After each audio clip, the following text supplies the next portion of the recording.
4장 13절에서 15절까지 읽도록 하겠습니다. 8절에서 15절까지 문단 안에 있는데 우리가 설교할 부분 읽도록 하겠습니다. 13절에서 15절까지입니다. 같이 읽겠습니다. 시작. 가인이 여호와께 아뢰되 내 죄벌이 지기가 너무 무거우니이다. 주께서 오늘 이 지면에서 나를 쫓아내시온즉 내가 주의 낯을 배웁지 못하리니 내가 땅에서 피하며 유리하는 자가 될지라. 무릇 나를 만나는 자마다 나를 죽이겠나이다. 여호와께서 그에게 이르시되 그렇지 아니하다. 가인을 죽이는 자는 벌을 7배나 받으리라 하시고 가인에게 표를 주사 그를 만나는 모든 사람에게서 죽임을 면하게 하시니라. 아멘. 자, 오늘은 15절 말씀을 좀 보겠습니다. 15절 말씀 속에서 우리가 14절에서는 이제 가인이 자기가 자기의 그 죄를 인식할 때 하나님의 심판을 느꼈고 그랬는데 그것이 궁극적으로 뭐 회개하고 영혼에 대한 어떤 회복을 강구하고 이런 건 아니었고 이 사람이 오로지 걱정했던 건 뭐였죠? 자기의 육신적인 생명을 잃을까 봐 걱정했는데 15절에서 거기에 대해서 하나님은 가인에게 답을 하셨는데 그렇지 아니할 거다. 목숨을 지켜주겠다. 그럼 이제 이 말씀은 우리가 왜 좀 어렵게 느끼냐면 이제 두 가지 중에 한 가지를 우리가 선택해야 되니까 그래요. 지금 이 말씀이 하나님께서 가인을 뭐 용서해 주시고 뭐 그런 의미로 이 죽음을 피하게 한 것이냐, 혹은 이제 가인의 복리를 위해서 그렇게 한 거냐, 아니면 또 다른 의미 때문에 그렇게 하셨느냐. 근데 지금의 이 문단의 흐름은 사실은 뭐였죠? 심판의 지금 맥락이잖아요. 정죄와 심판이 중심에 있는 거예요. 그렇지만 하나님께서 악인의 생명도 사실은 지켜주시는 어떤 약속을 하고 있다는 거. 그래서 악인들은 요 정도의 어떤 하나님의 배려를 받으면 이제 다 됐다고 생각하는 거죠. 회개 안 한단 말이에요. 크리스찬들은 생명, 육신적인 생명을 잃든 어떤 이게 회개의 기준은 아닌 거예요. 내 어려운 일이 지나갔어도 내가 생명을 부지할 수 있어도 결국 하나님 앞에 죄의 문제를 근본적으로 해결하지 못하면 그것을 가지고 만족하지는 않는다는 거예요. 그러니까 회개가 나의 어떤 어려움을 살짝 피해가는 그런 의미는 아니라는 거죠. 그것 이상의 것이다. 생명을 잃고 안 잃고의 문제가 아니라 더 근원적인 영혼의 문제요, 하나님 관계 문제다. 이걸 회복하고자 하는 것이 회개니까 근원적인 것을 고치는 게 회개거든요. 근데 가인은 지금 표피적인 걸 붙들고 염려하고 있고, 또한 하나님께서 여기서 주신 건 그의 생명을 부지해 주겠다 이렇게 얘기했으니 이 말씀이 어떤 의미인가를 잘 분별할 필요는 있다. 그래서 이 지금 본문을 우리가 살펴보면 여호와께서 그에게 이르시되 그렇지 아니하다. 가인을 죽이는 자는 벌을 몇 배나 더 받으리라고 그랬습니까? 7배예요. 가인에게 표를 주기까지 했는데 무슨 표를 주셨다. 그럼 그 표 때문에 어떻게 되냐면 그를 만나는 모든 사람에게서 죽임을 사실은 면하게 된다. 이 말씀이 무슨 말씀인지 좀 살펴보겠습니다. 유대인들은 이 구절을 가인이 계속적인 위험으로 초조해지자 그것을 벗어나려고 단번에 주기를 원했지만 하나님께서 오히려 그의 생명을 연장시키시고 그로 살아서 고통을 당하도록 하셨다고 해석한다. 그럼 이 얘기 무슨 얘기냐면 유대인들은 그렇게 해석한다는 거예요. 유대인들의 해석인데 가인을 죽이면 죗값을 물을 수가 없잖아요. 그러니까 살아서 고통을 받아라 이 얘기를 하는 거예요. 유대인들은 그렇게 해석했다는 거예요. 죽이면 그냥 끝나잖아요. 근데 그게 아니라 살아서 고통을 너는 더 당해야 돼. 그러니까 사람들도 죽이지 마. 내가 없을 때까지는 얘는 고통하면서 살아야 돼. 그러면서 이 생에서도 고통 많이 당하고 죽으면 어디 가요? 뭐 여기 그런 얘기는 없지만 우리의 관점에서 보면 그렇게 되는 거예요. 근데 이것을 칼빈은 반대한다고요. 이런 의미는 아니다. 그래서 유대인들 해석이라 이거예요. 근데 요거하고 조금 비슷하게 해석하는 게 매튜 헨리예요. 매튜 헨리도 이제 유대인 해석을 받는 거죠. 살아서 고통을 받아야 되니까 죽이지 못하게 했다. 근데 이제 칼빈은 그렇게 보지 않고 저도 그렇게 보지는 않아요. 왜냐하면 이 구절의 하나님 말씀은 사실은 죄인이지만 하나님은 적어도 지상에서 무슨 은총은 주셔요. 일반 은총은 주셔요. 그래서 세상에 하나님은 감옥이란 제도를 만드셨죠. 감옥. 그래서 감옥이 없는 곳이 없는데 감옥에서도 극악무도한 죄인도 인권은 지켜줍니까? 안 지켜줍니까? 근데 요즘에 인본주의적인 인권 말고 하나님이 세우신 것 그 차원에서 보면 그런 사람들에게도 사람인 이상 근데 왜 그들을 존중해 줄까요? 그 정도는 죄인이지만 하나님 형상을 가진 존재니까. 그러니까 이건 이런 데까지도 해석이 돼요. 하나님 형상을 가졌으니까 비록 죽이더라도 사형을 시키더라도 법에 의해서 어떻게 사형을 시키죠? 그냥 막 저기 광장에다가 끌고 가서 사람들 분풀이 하듯이 돌로 쳐 죽이나요? 그렇게 하지 않고 어떻게 하죠? 모든 절차를 밟아서 재판도 하고 변호도 하고 그래서 모든 절차를 밟아서 사형도 개인이 사형시키는 게 아니라 제도가 사형을 시키는 거죠. 사람이 하지만. 그죠? 죽이는 사람은 억하심정이 없죠. 사형을 집행하는 자들은. 그래서 안중근 의사도 의로운 일을 했지만 법에 따라서 그걸 받았죠. 그때 안중근 의사의 법을 집행했던 주변에 있던 많은 사람들이 그 집행하지만 실제로는 안중근 의사를 존경했다고 그래요. 눈물도 흘리고 이게 참 그런 거죠.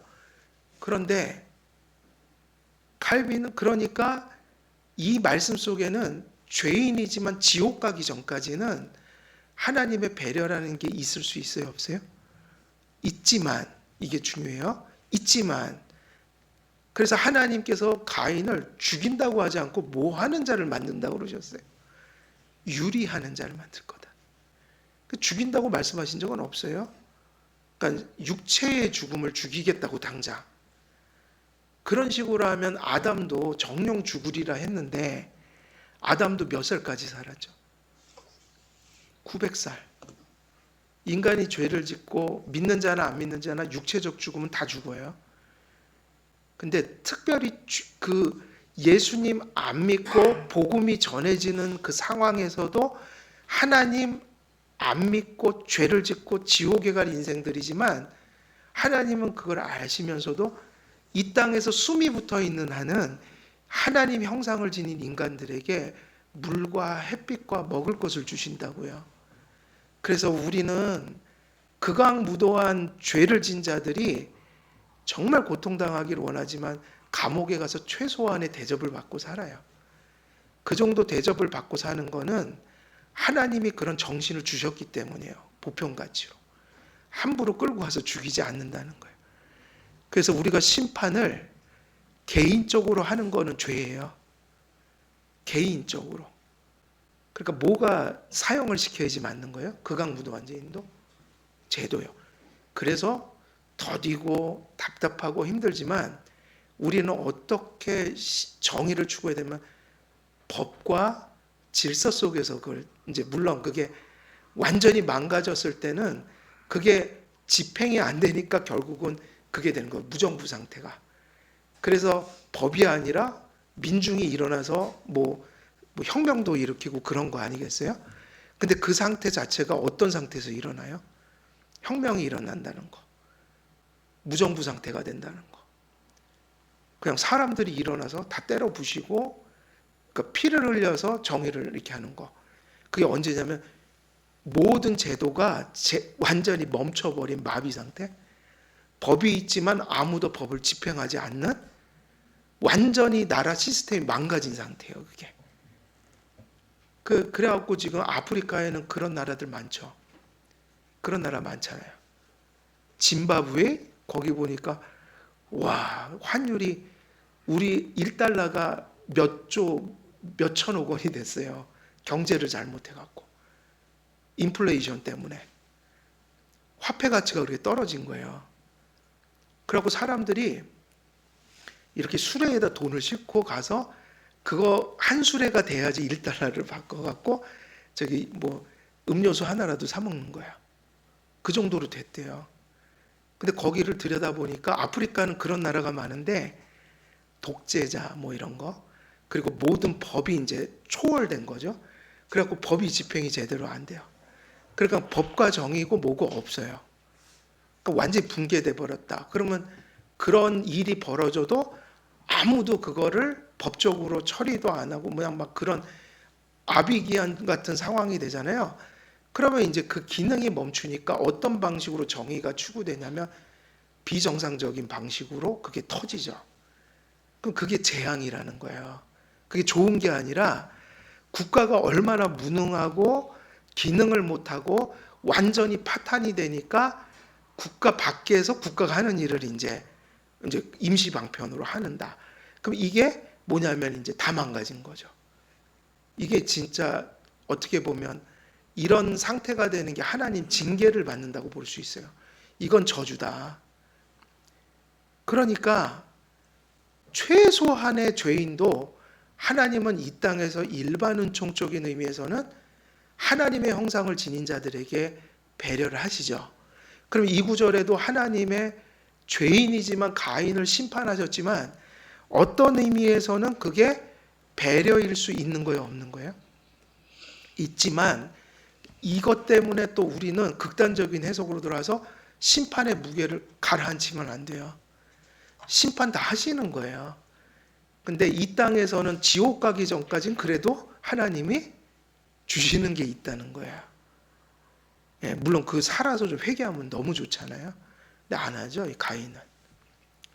그래서 칼빈은 이런 해석이 성경적 근거를 가지고 있지 못하다고 결론을 내립니다. 이 구절을 해석할 때 그래서 균형 잡힌 생각이 필요한데 지금 말씀드렸던 뭐 그런 부분도 있고 또 하나님께서 그 내리신 심판을 절대로 이렇게 감소시키면 안 된다. 그 무게를.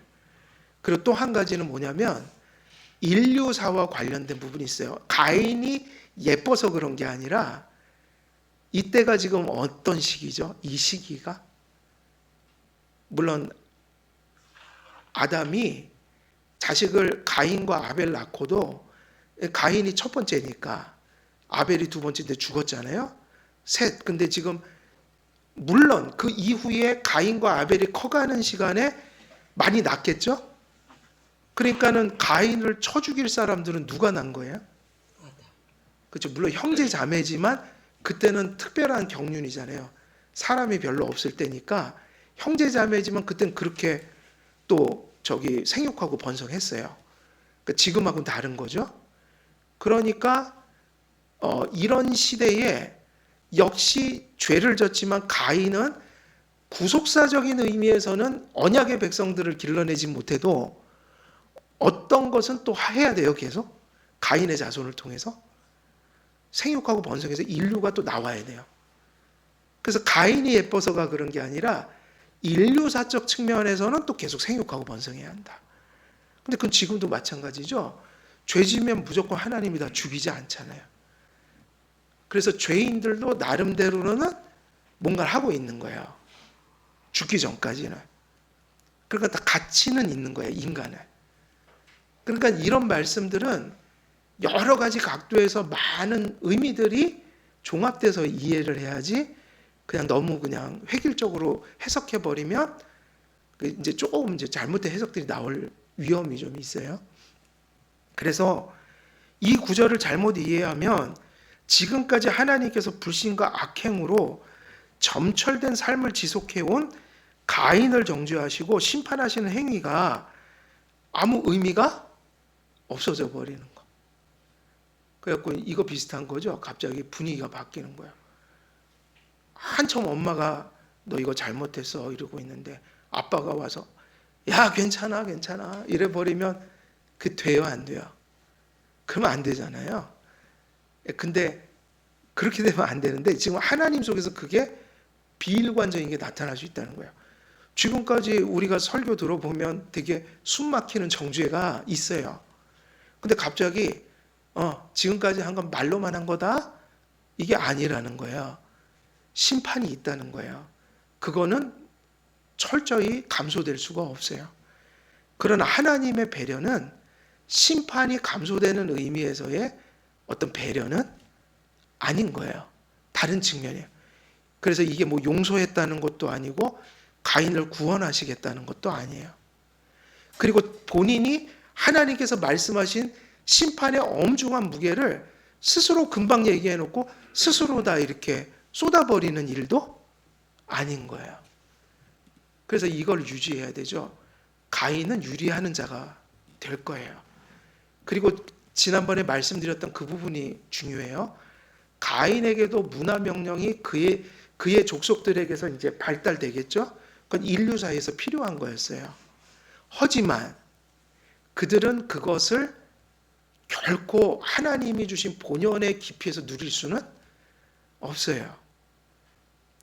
마치 뭐하고 저는 그때 목사님들하고 이제 우리도 이제 한 달에 한 번 모여서 공부하는데 마침 이 얘기가 나와서 같이 목사님들하고 토론을 좀 했죠. 근데 이거 비슷하다. 저는 그 생각을 했었거든요. 이 구약 성경은 누구의 손에 의해서 유지가 됐죠? 사본이 막 계속 써지고 보존이 됐어요. 그건 예수를 십자가에 못 박은 유대인들이 보호하고 있었어요. 그들은 예수님의 혜택을 하나도 못 봐요. 근데 우리가 지금 가지고 있는 구약 성경은 그들이 사본을 그냥 생명 걸고 지키고 예수는 못 보면서. 근데 비슷한데 인류사에서 우리가 지금 누리고 있는 이 문명이 있죠. 이것도 일반 은총이잖아요. 이것들을 누구의 손에서 일군 거예요? 죄인들의 손에서. 근데 그거를 우리는 또 같이 누려요. 그러니까 죄인들은 나쁜데 하나님의 선한 것이 또 죄인들의 손에 주어질 수도 있어요. 근데 이게 이래서 가능하죠. 구속에 관련된 건 하나님이 그들에게 모래만큼도 주지 않아요. 그죠? 그건 우리가 할 일인데 그런 명령들은 정말 악한 죄인들 속에서 아름다운 시도 나오고 뭐 음악도 나오고 무슨 인류를 위한 뭐 의료품도 나오고 뭐 그런 게 나오는 거예요. 철학도 나오고. 그러면 우리는 그래서 편협한 생각을 조금 버릴 필요는 있겠죠? 하나님의 선한 것을 누구에게도 맡길 때가 있어요? 악인들에게. 그거 잘 구별해야 돼요. 악인들과 악인들의 악함은 우리가 정말 경계하지만 하나님이 그들을 통해서 또 일구신 건 우리는 또 인정하고 살아야 되는 거예요. 그게 뭐냐면 느부갓네살 왕이 그 악한 왕이 누구의 도구가 됐던 거예요? 이스라엘 백성을 일깨우는 매가 됐죠. 그런 가치들을 잘 구별할 수 있어야 되죠. 그러니까 다 버리면 안 되죠. 그러니까 이제 우리가 목욕물 버리겠다고 목까지 버리면 안 돼요. 애기까지. 그래서 우리가 이게 하나님 말씀을 정말 교리를 정교하게 좀 정리할 필요가 있어요. 왜냐하면 그런 것을 구별하고 분별하기 위해서 성경 말씀 배우는 거거든요. 근데 하나님의 말씀에 체계가 들어오지 않으면 체계가 없단 말이에요. 분별이 안 돼요. 그래서 이 구절을 잘못 이해하면 지금까지 하나님께서 불신과 악행으로 점철된 삶을 지속해온 그 가인을 정죄하시고 심판하시는 행위가 마치 아무런 의미가 없는 것처럼 보일 수 있기 때문이다. 그래서 가인은 이 땅에서는 거기까지 하나님이 애초에 정죄를 했죠. 유리하는 자가 될 것이다. 도무지 안정을 찾지 못할 거다. 이유는 뭐죠? 이걸 뒤바꾸면 뭐죠? 어떤 존재인 거야? 하나님이 없는 존재. 하나님은 그와 함께하지 않겠다는 얘기, 한마디로. 나는 너를 버렸고 나는 너와 함께하지 않을 거야. 그럼 그러다가 이제 문명도 일구고 막 성벽을 만들잖아요. 그렇게 살지만 결국 그들이 어디로 가요? 궁극적으로 지옥 간다고요. 회개 안 하니까. 그럼 그게 뭐냐면 궁극적인 심판이에요. 그래서 사실은 하나님의 심판이 이렇게 완화된 게 아니다. 그러니까 지금 지상에서 사람들도 그걸 깨달아야 일반 은총 좀 받고 좀 숨통이 트이면 많은 사람들이 이제 안 믿어요. 그럼 그게 아니다. 그들 머리 위에 뭐가 머물러 있다는 걸 가르쳐 줘야 될까요? 그죠? 하나님의 진노가 하나님 믿지도 않고 회개하지 않는 당신 머리 위에 지금 머물러 있습니다. 근데 그 머리 위에 머물러 있는 사람들이 어떤 삶을 살고 있냐면 바로 그 사람들이에요. 지금 가장 높은 곳에서 떵떵거리고 있고 뭐 타워 팰리스에서 살고 예? 그런 사람들일 수 있다는 얘기예요. 제 말은. 물론 저기 길에서 지금 구걸하는 그런 사람일 수도 있고요. 중요한 거는 누가 없다는 게 무서운 거예요. 하나님이 없으니까 절대로 가인의 번영과 그에게 말씀하신 배려가 하나님의 심판을 낮추는 게 아니다. 그래서 가인은 어쩌면 이 말씀 듣고 좀 숨통이 트였겠죠. 나를 안 죽이게 하신대. 근데 그러면 안 되는 거죠. 그걸 빨리 버려야죠. 회개해야죠. 빨리 하나님 믿어야죠. 근데 그들에게는 그것밖에 없어요. 하나님이 없으니까 이 땅의 어떤 것으로 충분히 의지할 바를 스스로 만든다. 그래서 뭘 세우는 거예요? 쌓는 거예요? 성벽을 쌓는 거죠. 저게 나를 지켜준다. 근데 불안불안한 거야. 절대로. 그래서 우리가 늘 말씀드리지만 환경은요, 좋을 수도 있고 어떨 수도 있다. 근데 양쪽에서 다 하나님께 영광을 돌릴 수는 있어요. 가진 분들은 어떻게 해야지 하나님 영광을 돌릴 수 있을까요? 가진 분들은. 그럼 그분들이 가진 것으로 좋은 일을 많이 할 수 있어요. 어떻게 하면 될까요? 가진 분들은. 소유했지만 소유한 것의 한계를 알면 되는 거죠. 한계. 그게 무슨 뜻이죠? 내가 가진 것은 하나님이 아니라는 거. 내가 가진 것은 수단적 가치지 목적 자체는 아니라는 거. 그리고 내가 가진 것에 누가 함께 해주지 않으면 안 된다는 거예요. 하나님. 그럼 돼요. 그러면 저 같으면 부자로 사는 게 좋을 것 같아요. 그게 잘 된다면 부자로 살면 너무 좋은 일을, 많은 일을 할 수 있어요. 그러니까 부자라고 나쁜 게 아니라 소유했지만 내가 가진 소유의 뭐를 깨닫는 게 중요하다고요? 한계요. 그러면 그는 부자로서 하나님께 영광 돌릴 수 있어요.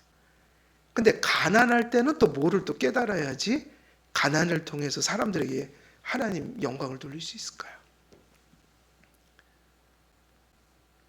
가난할 때는 내가 갖지 못한 건 좀 괴로운 일이긴 하지만 그러나 이것이 전부가 아니니까 사실은 이것보다 더 큰 가치를 사실 나는 받았다. 그러면 이것도 사실은 큰 문제지만 이것보다 더 큰 가치를 가져서 난 견딜 수 있어. 나는 감사해야 돼. 그러니까 또 힘들지만 또 열심히 살래. 그러면 그 가난으로 인해서 오는 결핍, 그게 힘들지만 이것보다 더 큰 가치가 있어서 내가 견딜 수 있다는 건 뭘까요? 그게 뭐죠? 이것은 없지만, 그래서 불편하지만, 근데 따지고 보면 내가 이거보다 더 큰 걸 받았거든. 그게 뭐예요? 그게 하나님이 나와 함께 해주시고 구원을 베풀어 주신 거. 나를 위해서 이미 십자가에 달려 피를 흘려주셨다. 그러면 또 언젠가는 또 뭐 해결해 주시겠지. 근데 지금 되게 불편한데 그렇다고 내가 불평할 수는 없어. 왜냐하면 나는 이미 엄청난 걸 받았거든. 그래서 소유한 사람들은 교만하지 않고, 그리고 소유한 것에 대한 한계를 알고, 그러나 궁핍할 때는 또 뭐를 기억해야 돼요? 이미 받은 은혜. 내가 지금 없어서 불편해하지만 이것과 비교할 수 없는 걸 이미 받은 거. 그 가치 있잖아요. 그래서 사람들이 볼 때 저 사람은 가난한데 어떻게 저렇게 평안하게 살지? 또 어떻게 저렇게 감사하면서 살지? 아니 나는 더 가졌는데 더 내가 불행해 보이네? 이러면 사람들은 그걸 보고 누구에게 영광을 돌려요? 하나님께. 그럼 제 얘기는 가난하게 살란 얘기입니까? 부자로 살란 얘기입니까? 둘 다 아니에요. 부자로 살고 가난하게 사는 건 노력해봤자 하나님이 주신 만큼 살거든요. 또 살다 보면 잘 살 수도 있지만 또 어떻게 될 수도 있어요? 어느 날 갑자기 가난해질 수도 있고. 그건 몰라요. 근데 중요한 거는 절대적인 부자, 절대적인 가난은 없잖아요. 그러니까 이렇게 얘기가 되죠. 어쩔 때는 내게 하나님 주실 때가 있고, 어쩔 때는 또 어떨 때가 있어요? 걷어가실 때가 있고. 그러니까 이게 교차한다. 근데 나는 있을 때도 감사할 거고 없을 때도 감사할래. 이건 공통점이 뭐냐면 하나님이 계시면 된다는 거야. 그래서 우리가 지난번에 그 마이클 홀튼 책 얘기했잖아요. 현대인들이 왜 그렇게 정신적, 정서적 고통을 당할까? 두려워하는 대상이 잘못되어 있다는 거예요. 하나님 잃어버리는 걸 최고로 두려워해야 되고 그 외의 거는 하나님보다 더 두려워하면 안 된다. 건강한 두려움을 가지면 우리는 많은 두려움으로부터 벗어날 수 있다. 이 얘기를 했거든요. 근데 실제로 오늘날 현대인들이 왜 그렇게 정서적으로 헛헛해하면서 살까요? 두려움 때문이에요. 불안 때문이에요. 근데 뭐에 대해 그렇게 두려울까요? 세상 것이에요. 세상 것. 그러니 순교자들이 순교할 때 그래서 순교할 수 있다고 그랬죠? 죽이는 사람도 두렵지만 내가 배도하는 게 더 두려우니까 그냥 죽는 걸 택하는 거라고요. 내가 하나님 배반하면 지옥 가지. 차라리 사람한테 죽지 내가 배도는 못한다. 그러면 그 마음이 생기면 그러니까 누가 더 두려워지는 거예요? 하나님. 그러면 그때 순교가 편해져야 돼 이게. 그러니까 이것이 뒤바뀌면 사람들은 죄짓기 시작한다 이거야. 그래서 또 한편으로 이 구절 속에는 어떤 의롭고 선한 이유로 비록 극악무도한 죄인이었지만 가인에게 닥칠 위험을 막아주시는 배려가 존재한다는 사실을 간과해서도 안 된다. 그러니까 심판의 무게가 감해졌다고 해도 안 되고 또 한편으로 하나님의 배려가 전혀 없다. 유대인들처럼 고통당할 거 다 당하려고 내가 너 안 죽일 거야. 그런 모습은 아니라는 거예요. 물론 받을 거 다 받고 가겠죠. 그러나 배려는 배려예요.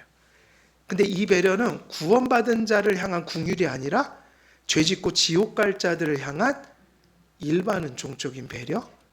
하나님이 사실은 불신자들에게도 많은 거 주시잖아요. 근데 그게 사랑이 아니라고 할 수는 없어요. 근데 그게 뭐냐면 구속적 사랑은 아니라는 거예요. 그러나 이러한 배려는 지금까지 하나님께서 선고하신 공의로운 판결이 무효가 되게 만드는 성격의 것도 아니며 이러한 의도에서 가인을 무조건적으로 보호하시려는 배려가 아니라는 점도 상기해야 합니다. 이런 전제들을 마음에 두고 본문을 살펴보면 무릇 자기를 만나는 자마다 자기를 죽일 것이라는 가인의 그 두려움에 대해서 하나님께서는 이렇게 말씀하셔요. 뭐라고 하셨죠? 그렇지 아니하다 이 얘기예요. 이 말은 뭐하고 뭐가 만난 거냐면 부정어하고 그러니까 부정어 아니다 하고 뭐뭐 같이라는 그 말 있죠? 그게 합쳐져서 그와 같지 않다 이거예요. 그러면 뭐가 그와 같지 않은 거죠? 가인이 생각했던 내가 이제 표류하고 이제 여기를 쫓겨나게 되면 사람들이 나를 죽일 겁니다. 근데 그렇지 아니에요 이 얘기예요. 뭐 영어로 하면 not so예요. not 아니다, so 그렇게 되지 않는다 이 얘기예요. 그래서 NIV도 RSV도 다 그렇게 번역을 해놨어요. 그렇지 아니하다. 다른 성경은 하나님의 의도를 조금 더 드러내는 식으로 번역을 하기도 해요. 예를 들면 현대어 성경에서는 이렇게 얘기해요. 그거 걱정하지 말아라. 그렇게 되지 않도록 해주겠다 이 얘기예요. 같은 얘기죠. 내가 죽으면 어떡하죠? 그렇지 않을 거야. not so. 그러면 이거를 더 풀어갖고 현대어는 또 번역을 했거든요. 걱정하지 말라 이거야. 그러니까 걱정을 좀 덜어줬어요? 안 덜어줬어요? 이게 중요합니다. 이러면 더 회개해야죠. 근데 보통은 더 회개를 안 해요. 왜냐? 숨통이 좀 트이거든요.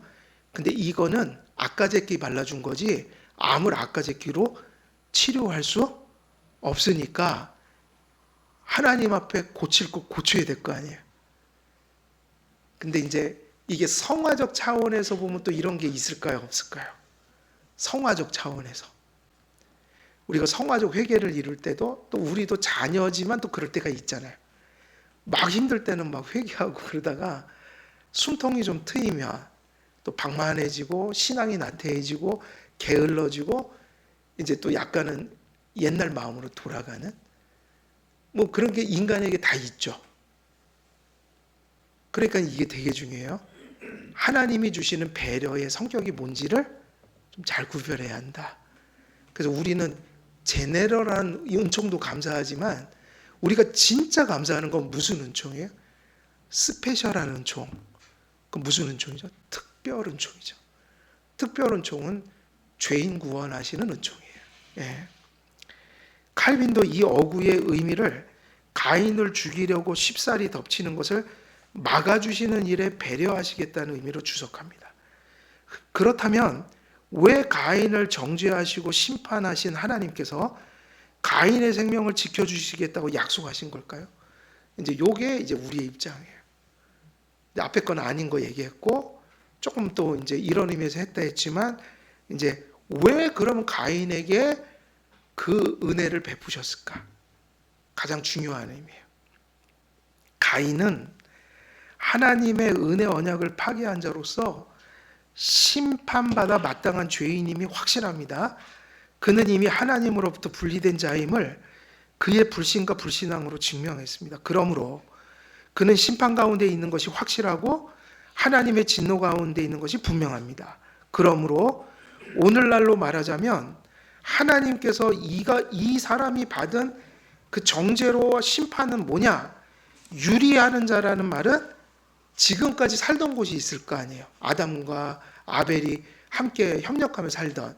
근데 그 땅은 적어도 그들이 쫓겨났지만 은혜 언약을 받으면서 하나님이 또 지정해 주신 자리예요. 지금은 아담은 하나님을 믿고 있다고요. 그래서 제사 제도가 이어지잖아요. 그래서 아벨의 제사, 가인의 제사가 나오는 거라고요. 그런데 가인은 거기서 또 죄를 져갖고 그 하나님의 임재 장소에서 또 벌써 쫓겨난 거예요. 지금 지리적으로 보면 또 다른 지역으로 가는 거죠. 근데 그게 지리적으로 단지 옮기는 게 아니라 지금은 여기가 교회라고요. 아담이 같이 살고 있는 그 아벨과 같이 예배드렸던 그 곳. 그러면 이제 하나님은 거기서 쫓아냈어요. 그러면 지리적으로 쫓아난 것을 넘어서서 이건 무슨 의미죠? 너는 하나님이 이제 없는 곳으로 가게 된다. 그러니까 유리하는 것이다. 그래서 더 이상 가인도 그거를 감지했죠. 더 이상 누구의 낯을 못 본다고 했어요? 하나님의 낯을. 그로 인해 저주 아래 놓인 자가 되었고 궁극적이고 구원적인 의미에서 하나님의 보호 밖에 있는 유기자가 된 거니까 유리하는 자가 된다는 건 유리한다는 게 결국 무엇을 받았다는 증거인 거예요. 유리한다는 거 한마디로 하면 믿음도 없고 회개도 없다는 거예요. 그러면 이 얘기는 버림을 받았다는 얘기란 말이에요. 그러면 그게 유기자라는 거예요. 유기자. 그의 신분은 이제 크리스찬이 아니에요. 우리말로 하면 하나님의 백성이 아니에요. 그는 이제 뭐로 돌아간 거예요? 자연인이에요. 그러나 자연인으로서 유기된 자에게도 무슨 은총은 임한다? 일반 은총. 그런 의미에서 하나님께서는 악인과 의인에게 해를 공평하게 나누어 주십니다. 그러나 그리스도가 없는 사람에게 일반 은총이 저주와 심판을 멈추게 하지는 못합니다. 일반 은총은 보편성과 보편가치 안에서 육적인 생명을 지속하게 만들고 보편 세상이 유지되게 만듭니다. 이 얘기가 중요합니다. 일반 은총은 무슨 삶이 이어지게 하는 거예요? 믿는 자나 안 믿는 자나 모두에게 유익한 보편성. 그러니까 요거를 의미하는 거라고요.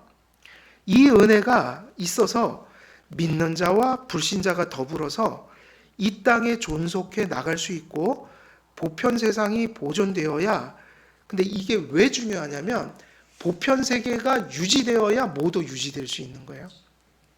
교회요. 우리도 똑같잖아요. 지금 한길교회가 어디 세워져 있죠? 지상에 세워져 있어요.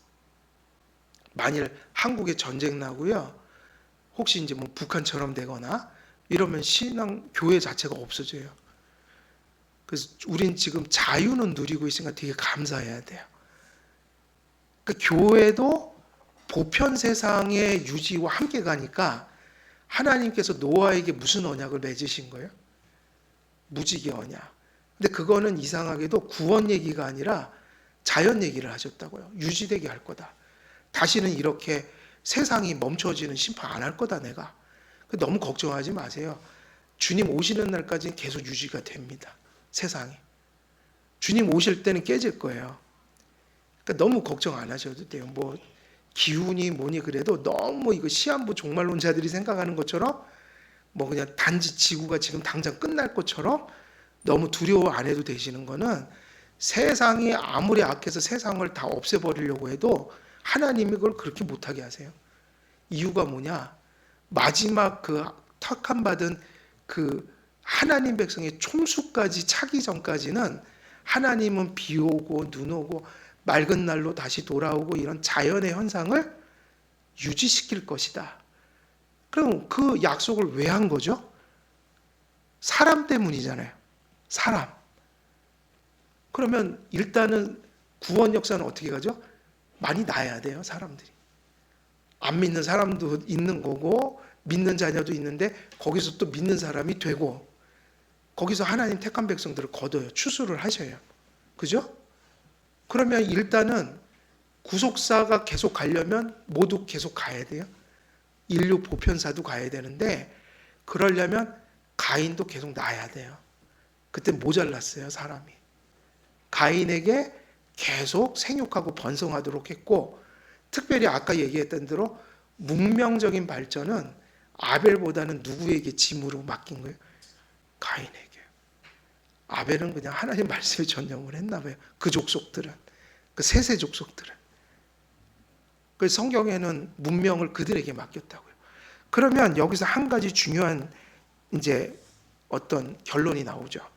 하나님께서 가인을 생명을 유지시킨 거는 그로 하여금 계속 생육하고 번성하는 일은 일반 은총적 측면에서 허락하신 거다. 계속 인류사가 가게 한다. 근데 중요한 게 있어요. 가인이 뭐를 두려워했죠? 만약에 하나님이 이렇게 법칙을 세우면 큰일 나요. 가인이 살인했으니까 너는 마저 죽어야 돼. 그러면 가인을 때려 죽인 사람들은 또 어떻게 될까요? 또 누군가가 때려 죽여야 돼요. 그런 식으로 하면 거기 다 죽어요. 족속이 없어져요. 예수님 말씀하셨듯이 그런 못된 본성을 모든 사람이 가지고 있는데 그런 죄를 다 죽여버리고 끝내버리면, 특히 가인 족속은요 아주 악해요 보면. 그러니까 이 의미가 돼요. 계속된 악화를 막으시려는 거예요. 그러니까 사람 죽였다? 그럼 또 우리가 누군가 가서 또 돌로 쳐 죽이고, 이런 식으로 하면 안 된다는 거예요. 인류 사회에 있어서는 그게 많이 났어요. 하나님은 그래서 니네들 심판하지 마. 그리고 그런 식으로 서로가 죽이고 그게 뭐냐, 복수이죠, 복수. 그걸 막으신 거예요. 그러니까 복수로 정죄하는 거. 누군가를 복수심으로 정죄하는 거. 이러면 인류사가 하나님 뜻대로 갈 수가 없어요. 그러니까 여기서는 그겁니다. 복수하지 마. 그럼 가인을 왜 지켜주죠? 그걸 만약 하나님이 심판의 수단으로 사용하면 죄가 죄를 낳고 살인이 살인을 낳고 계속 이렇게 되니까 하나님이 가인 너 때문에 아마 엄청난 일이 벌어질 거야. 사람들이 너를 때려 죽여. 그럼 또 누군가가 또 그를 때려 죽여. 죄가 죄를 낳고 그 비극적인 일들이 또 비극을 낳고. 그래서 성경도 뭐 하지 말라고 그랬어요? 복수하지 말. 그게 무슨 얘기냐면 원수를 사랑하라. 그래서 원수가 있으면 잘해주래요. 머리에다 뭐를 얹는 것과 같다. 예, 우리가 그렇게 할수록 그런 마음을 몰라주고 그런 것을 이렇게 우리가 배려할 때 회개 안 하잖아요. 그럼 뭐를 막 쌓아가는 거예요. 그게 심판과 하나님의 신원이에요. 언젠가는 억울함을 풀어주셔요. 진짜라고요. 이게 이생이 아니든 이생이든 억울함을 풀어주시는 분이에요. 하나님은. 근데 복수가 복수를 낳고 그러면 심판을 하나님이 하지 않고 인간이 하게 되면 그래서 뭐가 나면 법제도가 나온 거라고요. 사형은 제도가 해야지 사람이 감정적으로 하면 안 된다. 그래서 원수를 사랑하라. 이게 이제 하나님이 세상 지켜가고 교회를 지켜가는 방식인 것 같아요. 그래서 결국은 이게 가인이 예뻐서 이런 거 아닌 것 같다. 이걸 이렇게 하면은 세상이 엉망이 되니까 가인아, 너는 되게 이 화근을 달고 다니는 인간이야. 그럼 이제 네가 한 행동, 앞으로 저지를 행동을 보면 반드시 또 맞아 죽을 짓을 하겠죠? 그렇게 하면 안 된다. 그래갖고 딱 표를 주신 거예요. 그 표가 뭔지는 알 수 있을까요? 없을까요? 우린 모릅니다. 그 얘기하면 안 돼요. 그냥 표를 주셨다고 믿으면 돼요. 그럼 그 표가 뭘까요? 그게 이제 중요한 거죠. 그거는 그런 걸 이루는 거예요. 못 죽이게 하는 거예요. 네가 얘를 죽이면 네도 똑같은 인간 되고 더 안 좋은 일이 발생한다. 그러니까 가인을 쳐 죽인 자는 몇 배의 벌을 받는다고 그랬어요? 7배요. 그 말은 맞아요. 우리가 만일 사사로이 누군가를 복수하려고 죄를 짓잖아요. 그럼 우리가 그 사람이 졌던 것보다 7배나 더 어려운 일을 당할 수 있어요. 그렇지 않겠어요? 그래서 일반 은총들은 악인들에게도 내리시는 하나님의 그 은혜면고 또 하나님의 사랑은 이런 의미에서 가인에게 내려진 어떤 배려가 해석되어야 된다. 그러므로 일반 은총은 특별 은총을 받은 자에게만 궁극적이고 진정한 기쁨과 감사가 될 수 있다. 그래서 우리가 특별 은총을 받아야 무슨 은총도 진짜 은총이 되는 거예요. 일반 은총도. 근데 이게 안타까운 거예요. 세상 사람들이 특별 은총이 없으면 일반 은총을 막 들이부어도 헛헛하다 이거예요. 그래서 전도서는 헛되다고 한 거지 은총이 잘못됐다는 얘기는 아니에요. 물질이 약한 게 아니라 그건 원래 하나님이 선하게 지으셨는데 도무지 신앙이 없으면 그게 본연의 기쁨이 될 수가 없다. 그 얘기예요. 그래서 그들은 진노 아래 놓여 있기 때문에 일반 은총의 극대화된 모습으로 누려질 수가 없다는 얘기예요. 그래서 여러분들은 일반 은총을 다 받고 있죠. 그리고 우리가 열심히 일도 하고 뭐 가정의 경제를 안정 뭐 다 좋아요. 그러면 그걸 하세요. 근데 어떻게 하면 그게 아름다운 거예요? 그게 나쁜 게 아니라 그렇게 해야죠. 근데 어떻게 하냐면 주님을 모시고 그러면 되는 거예요. 그러면 결과가 얼만큼이 우리에게 소득이 오든 그걸 가지고 세상 사람들이 누리지 못한 기쁨을 누릴 수가 있다고요. 그래서 노아 시대의 무지개 언약은 하나님의 그 구속의 역사가 지속되고 이 땅의 교회가 존속하기 위해 자연과 보편 세상이 또한 존속해야 함을 가르칩니다.